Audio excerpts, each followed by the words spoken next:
What do you mean she said no? Who says no to us? But why? Oh, you... Really? Oh, for goodness sake. Yeah, well, she's not the first person I slept with, Abigail, and she certainly won't be the last. Unbelievable.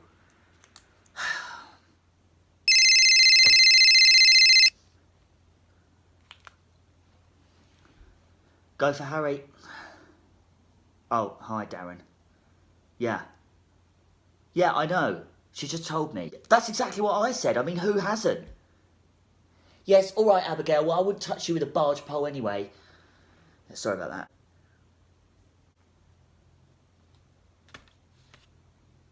A guest presenter? Right. Well then, what am I going to do? You've got to be kidding me.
My guest this episode is actor, director and writer Harry Harding.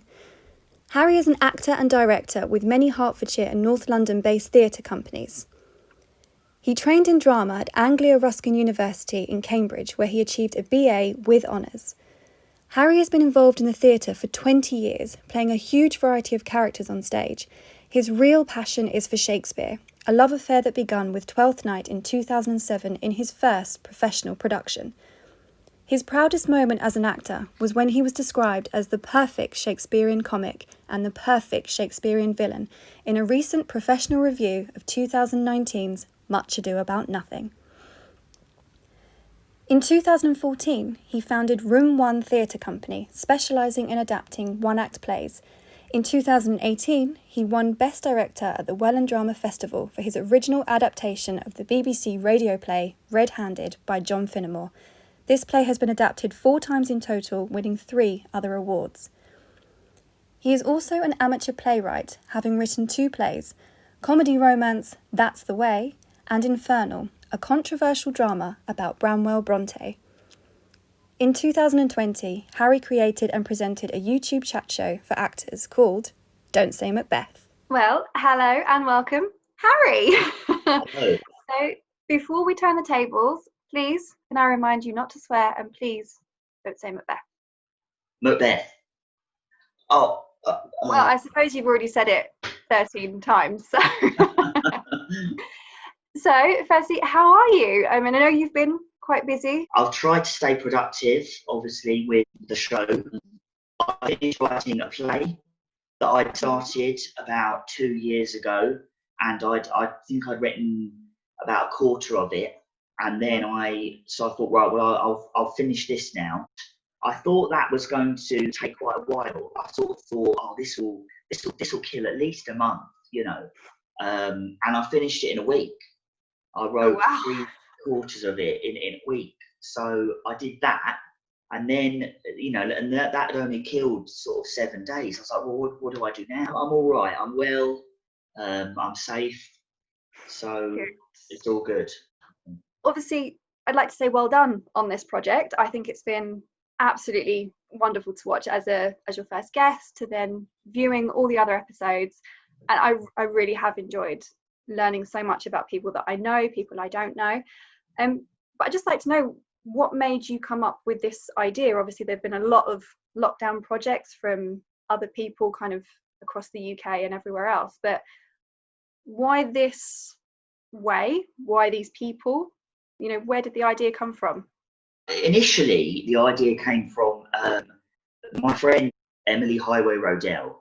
She posted a video on Facebook of her singing, and I thought, maybe I could do some sort of collaboration with her, because she provided the soundtrack for Double Axe, my last show. And I thought maybe I could do some sort of video where I talk about the show and the music, and then she performs the songs live. So I did that little series, the music of Double Axe, which nobody watched apart from you. So I did that, and then I got a taste for it, and I thought, I want to do something bigger now, something more ambitious, and that's where I always fancied myself as a bit of a chat show host. So I thought, what if I did some sort of show where I interview actors? My original idea was I would interview people about a specific play that we'd been in. But then I thought, well, maybe it would be more interesting to other people if it was actually about the actor rather than just a play, because we could talk about plays we've been in for hours, but to someone else who doesn't know us or wasn't in the play, it might not be very interesting. Yeah. The other factor is, and I'll be honest with you here, Josie, and the millions of viewers at home, I don't know if you've heard of this saying. It's called toxic productivity. I saw a few things on Facebook where it's saying, oh, you shouldn't waste your time during lockdown. You should be doing, you should read a book, you should write something, you should do this, you should do that. And it's that, you know, and even though there might be a good intention with that, sometimes it can have a sort of toxic effect. It can make you feel a bit bad about yourself that you're not doing. Yeah, that you're not contributing. Yeah, exactly. Exactly. And I think it's called toxic productivity. I could be wrong there. So anyway, I saw all these things that people were uploading to Facebook, like, you know, videos of them doing yoga in their conservatory or going on half marathons, which, don't get me wrong, you know, that's great for them, but it just sort of made me feel a bit bad about myself. Like, it made me feel a bit rubbish. I was like, oh, you know, I'm just sitting around in my dressing gown watching location. And I was thinking, you know, I need to do something. I need to look like I'm not just wasting time. You know, so many people out there have you know, you deal with things in different ways. People deal with grief in different ways. People deal with lockdown in different ways. Some people use it to be really productive and do this and that and tick off a whole bunch of things and other people they deal with it by not doing anything, by just getting through day by day. Exactly. Yeah. So I did feel a bit like that. I felt like there was this pressure to do something. That is really interesting, because, you know, like you say, so many people they've either gone down one route or another route. There's not really been that kind of middle ground, really, which is fine. I think that's what people don't realise, that both sets are fine. We've never been through anything like this before, so but it's good that you managed to turn it into a positive thing, and you've created something that's really lovely, and it's going to be out there, and I do hope more people watch it, because it's been great to watch and be a part of. It's been great. Yeah. So let's talk about you. That's why we're all here. You started this, you've spoken to so many other people, but unusual for you. Yeah. So over the years, you've teamed up with a lot of theatre companies, and you've played some great roles. I mean, I have lost count of the amount of plays you've been in and how many I've seen. They've been great. But for you, who is the standout character that you've played, and what made that part so special? Now I know what it feels like. That's such a difficult question. I mean, I have an inkling, so I'm wondering if I'm right. I don't want to say it though, because it's so cliche now, isn't it? Yeah, it probably is Branwell. I think you knew I was going to say that. Yeah, it was such a challenging role to play, and it was so hard hitting. I won't talk about the play because we've talked about it in so many previous episodes. But for me personally, I was going through a sort of transition phase at the time. I just quit my full-time job. I sort of thought, this is it. You know, I need to make a decision now. And then Bronte came along. Doing that play it really focused my mind. It made me think, yes, I definitely want to pursue this as a career now. I definitely want to do this. Yeah. And playing such a challenging role like Branwell was the deciding factor for me. And it was emotionally and mentally draining, but at the same time, it was amazing. And the reactions we got from the audience they were totally blown away. Some people were like, "I can't believe what I've just seen." My dad, bless him, came to see it twice. He doesn't usually do that. I mean, he's been to every single play I've ever done in my life. Bless him. Yeah.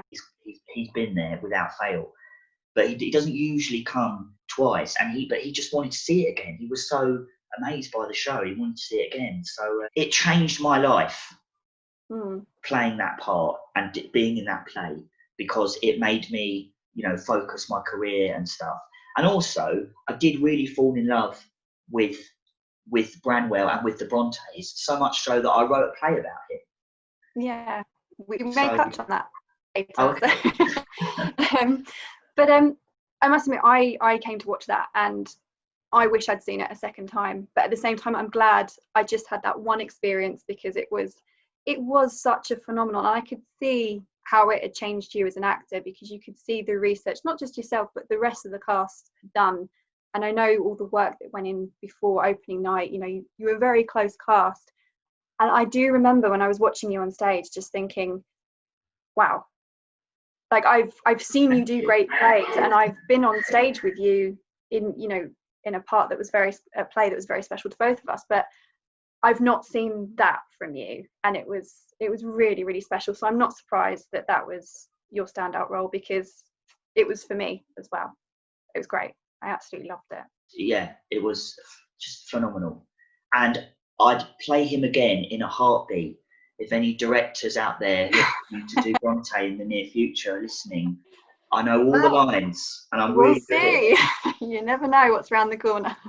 But speaking of your roles, we actually have a question from a previous guest, Andrew Phipps. So, Andrew, take it away. Is this thing on? Yeah. Oh, it started. Hello, Mr. Harding. A pleasure to see that you're in the hot seat this time. So here we go. Oh, no, I can't ask that one. It's a bit too personal. Here we go. If you were to reprise a role from your past, what role would it be? Lots of love from your friend Andrew.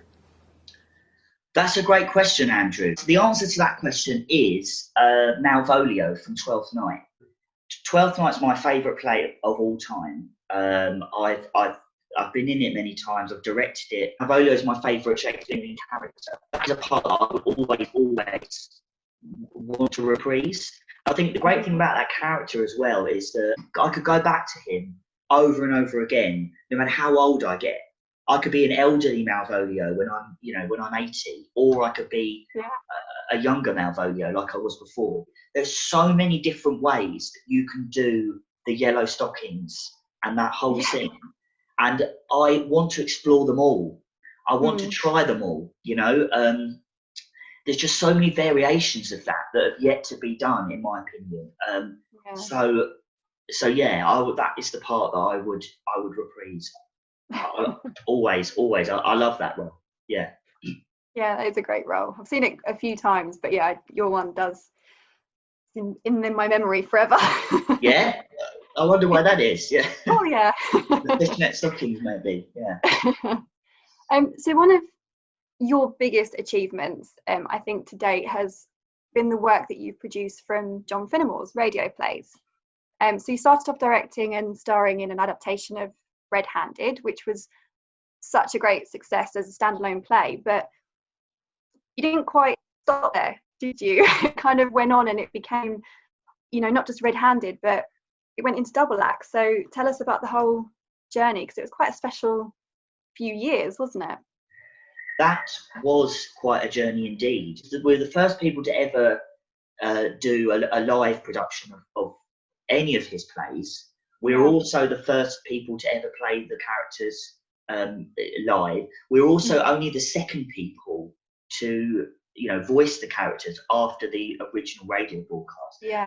Didn't you have a special guest when you first did red-handed. Yeah, that's right. Serves me right. John Finnemore himself came to see the play. He came. I think he came on our last night, which was really, really kind of him.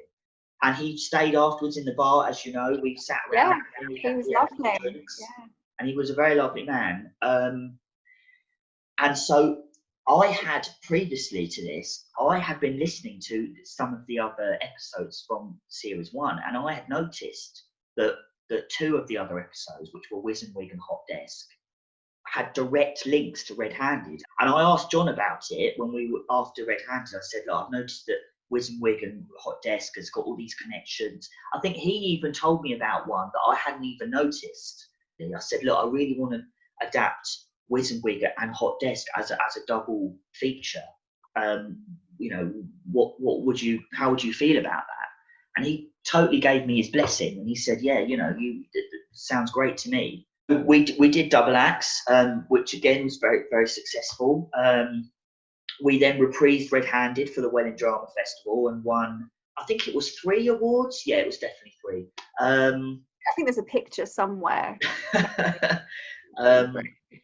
Yeah, and then just when I thought I'd put it to bed, recently, you know, this February, I finally did what I'd sort of been, I think I'd been leading up to all these years, which was to do all 3 plays in a row. I was really happy we got to do Red Handed again, which Ian won another award for. Many congratulations, Ian. Well done. And yeah, I'll be honest with you. I'm sorry, fans, to make this announcement live on air, but I think I'm done with those plays now. I'm happy. I think we went out on a high. I don't think they got tired or stale. But I think if I did them again, people might be a bit like, "Oh, what are you doing? Red Handed again?" You know. But I do want to adapt more of his plays. I've got an idea for another double feature with 2 of his plays, A Flock of Tigers and English for Pony Lovers. Oh, Flock of Tigers. Yeah. Exactly. You know the one. I think both would be very interesting visually because you know, the first one, as you know, is set on a train at the turn of the century, and the second one's set in a bar in Germany. Yeah. So I think it's great contrast, isn't it? Yeah.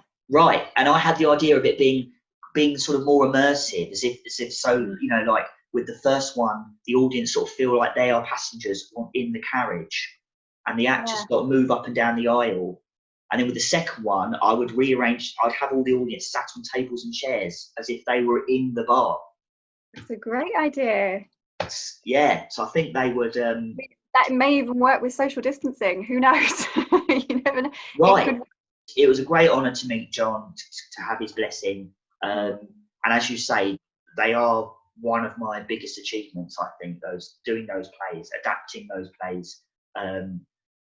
And they'll always have a special place in my heart, you know, especially Red Handed. But like you said, it's good that you've done them all, and obviously you've still got the John Finnemore world to explore. I know. And I do hope you go ahead with those, because I think they'd be brilliant. Nice little bookend for it. So you have had a particular constant in your theatre life thus far. You've spoken of him already.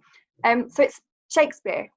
You absolutely love and adore Shakespeare. And there he is, the man himself.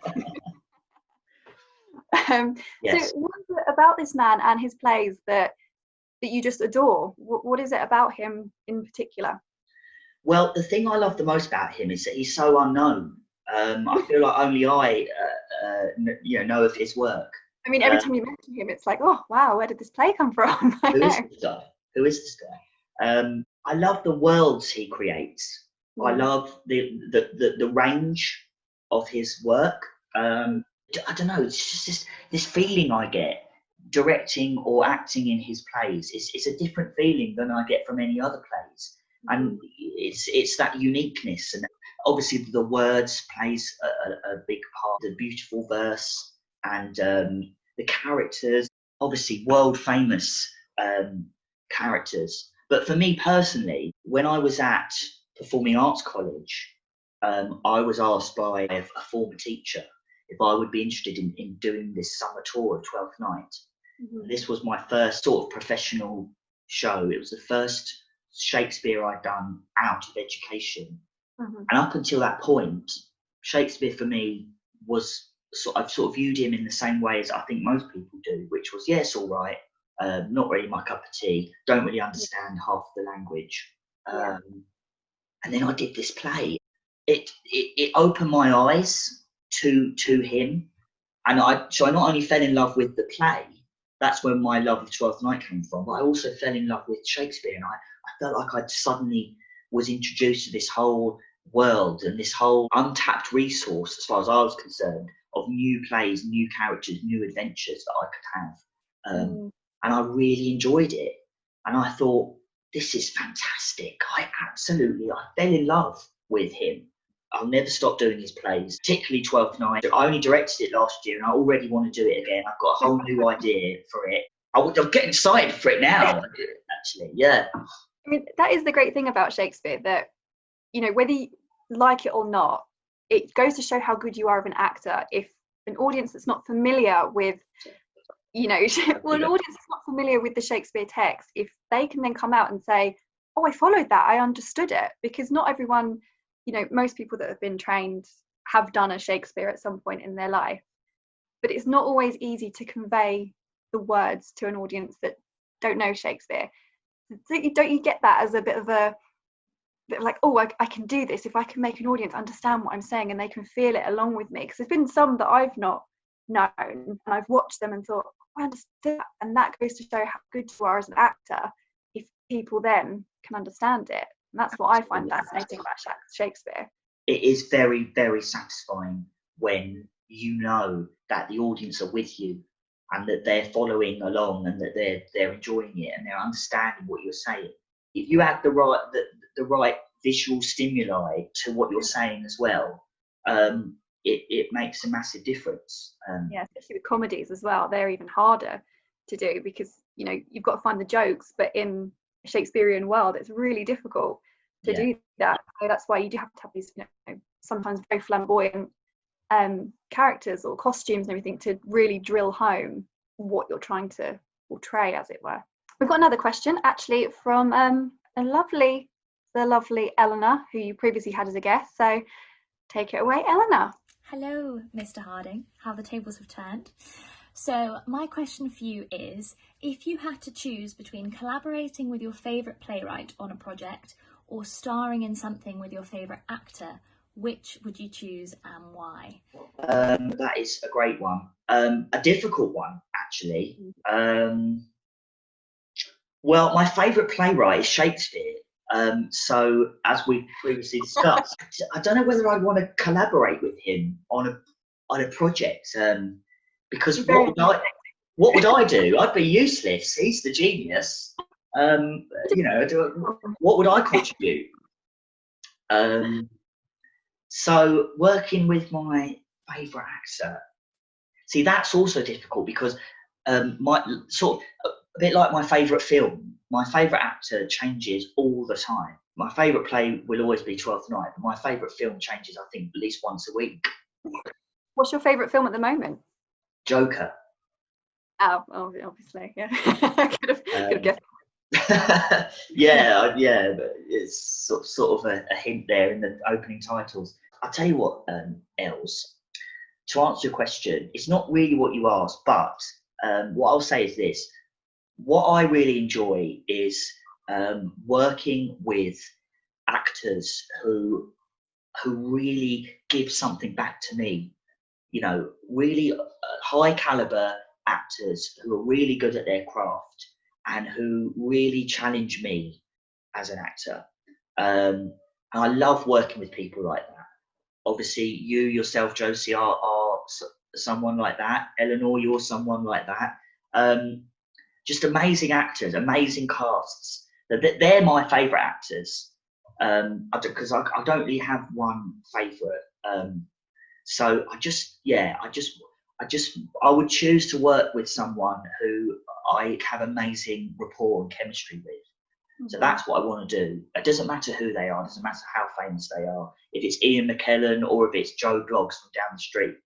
If Joe Bloggs from down the street gives me more passion and energy and a buzz than Sir Ian does, then I'll go with old Joe. That's a great answer. I like that. Well done.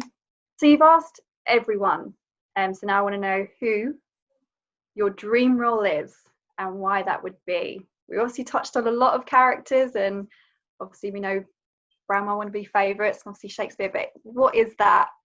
Oh, I want to play that. I have to. Well, I have two answers for this. I have like a serious answer, and then which I tell people when I want to be professional and be taken seriously, and then I have the real answer. Okay. There are clues to both. There are clues in the background to both of these. So the first answer is Hamlet. I've touched on in previous episodes. There's what I call the big three, and they are, in my opinion, performing at the Globe, doing the Edinburgh Fringe Festival, and playing Hamlet. I've done none of those things. So as far as my own big three, I haven't ticked a single one of them, but some of my guests have. So I really do want to play Hamlet. I want to experience what that's like. I want to say I've done it. So that's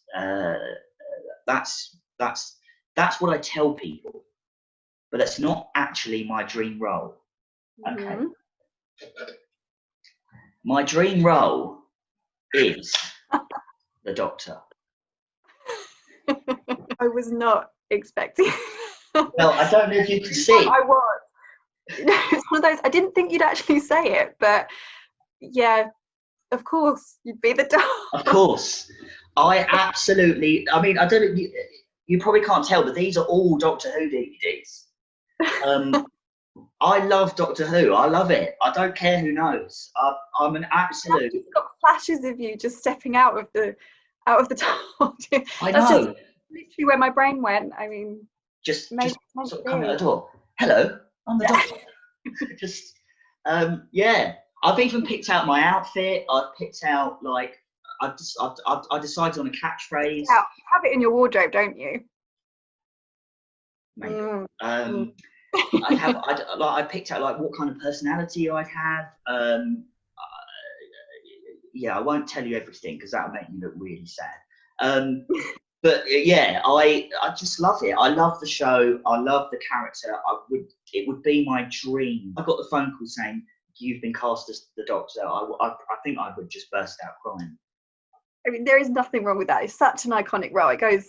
Yeah. I mean, I've never actually seen Doctor Who, which I know is What? Oops. No, I haven't. If you want to borrow a DVD, I've got the entire classic.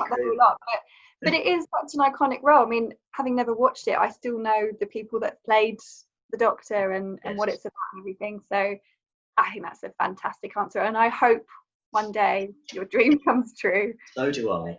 I really do. But for now, it will remain a geeky dream. Recently, you've branched out into working with touring theatre companies, and I know that you were due to play Renfield in Immersive Dracula up in London, which sadly has been postponed.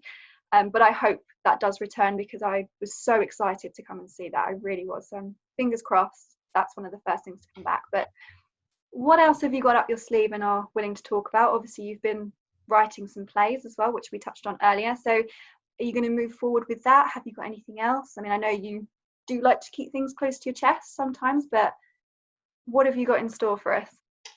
Well, yes, as you said, unfortunately, due to everything that's going on at the moment, a lot of work has been cancelled or postponed. As you mentioned, I was due to appear in Immersive Dracula in London. That has been postponed, but it's 100% definitely happening. It's just a question of when. It'll either be October, just in time for Halloween, or it will be the beginning of next year. So that is definitely happening. I was also supposed to be going on another Shakespeare tour this summer with Drama Impact. That I think has had to be cancelled, sadly. But I'm sure we'll do something again next summer. I certainly hope so. If you're watching, David, as we previously mentioned, I do want to adapt more John Finnemore plays. That's definitely going to happen. It's just a question of who will let me. I'm hoping maybe Potter's Bar Theatre Company, who I've recently did the double acts with. I'm hoping they might let me do some more John Finnemore in the newly created studio at the Williots. And then I would also like to adapt the Branwell play that I wrote. It's something I've always wanted to do. You know, I know other people have written their own plays and then put them on in, you know, like an off West End little theatre or like a pub theatre or something like that. So that's something I really want to do. And I'd quite like to direct that as well. I don't think I'll act in it, but I want to. I just want to do it. I just want to say that I've done it. You know, I just want to be like, I wrote this play, and now it's on a stage. You know, my words are being spoken by actors and being listened to by the audience members. Well, I mean, what an incredible feeling. I just want that really. Even if only 2 people come to see it, even if it's just you and my dad. I'll definitely be there, or maybe on stage, maybe hint, nudge, nudge, maybe. I would hold on. I'm just going to make a note of that. You heard it here. That's a verbal contract. That's as good as. Yeah. So if he doesn't cast me, then there's going to be problems. But no, that all does sound really good. And I hope all of those happen. I really do, because I think each one will be so different and so interesting, and hopefully maybe I can be a part of them in the future, because we haven't done anything for quite some time. But also I love coming to watch the stuff that you do. It's absolutely brilliant. I think you've done amazing. And obviously, just to cap off this interview, again, to what I said at the beginning, well done on this chat show. I think it's been brilliant. It's whether you will continue to do this, I hope you do, but if not, I think this has been the perfect way to end this series with yourself as well. So it's been great. So thanks for having all of us, not just myself, but all your other 13 guests. Thank you. Thank you, Josie. It was a pleasure. I really, really enjoyed it. It's been lovely chatting to you. It's been lovely. You did great. You're a natural. I'll be out of a job for series 2. I'll probably get a call from my producer saying, yeah, we kind of preferred Josie, actually. Yeah. Oh, well. Thank you, Harry, for being the final guest on Don't Say Macbeth. You've said it way too many times now, but thank you. Stay safe, keep well, and hopefully I'll see you very soon. I will. Bye-bye. Take care. Well, we've come to the end of the series. 14 episodes, 14 people, 14 stories. I'm going to leave you with a quote by one of the most successful actors of the 20th century.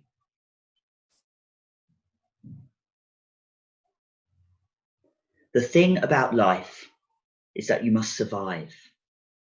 Life is going to be difficult, and dreadful things will happen. What you do is move along, get on with it, and be tough. Not in the sense of being mean to others, but being tough with yourself and making a deadly effort not to be defeated.